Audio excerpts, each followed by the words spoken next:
Pressure is on to get Biden to fulfill a campaign promise before he leaves office. It's been almost 10 years since a white supremacist was welcomed into a South Carolina church and opened fire, killing 9 people in a Bible study, including the Reverend Sharon Risher's mother, 2 cousins, and childhood friend. When the shooter, Dylan Roof, was sentenced to death in 2017, Risher believed he deserved to die. Over time, she reconnected with her faith and found a way to forgive him.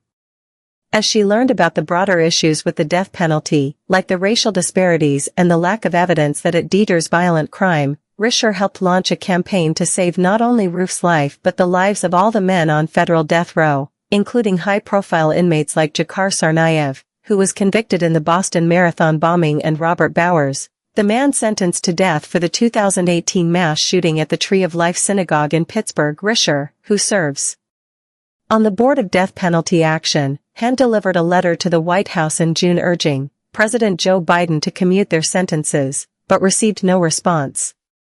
The nonprofit she represents sent another letter signed by 350 organizations after former President Donald Trump won the election in November. They have not received a response. Her group plans to send a 4th letter next month as the window runs out for Biden to grant clemency. Opponents like Risher hope to secure life sentences for these prisoners, since the former reality TV star helped expedite 13 executions during the last 6 months of his first term.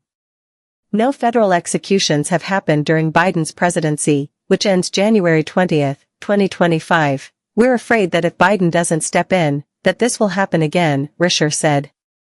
Death penalty action is among hundreds of advocacy groups pressuring Biden to fulfill a promise he made on the campaign trail to end the federal death penalty and prevent Trump from initiating another series of executions. They've pleaded with Biden through letters, petitions, and protests to commute the sentences of all 40 men on federal death row.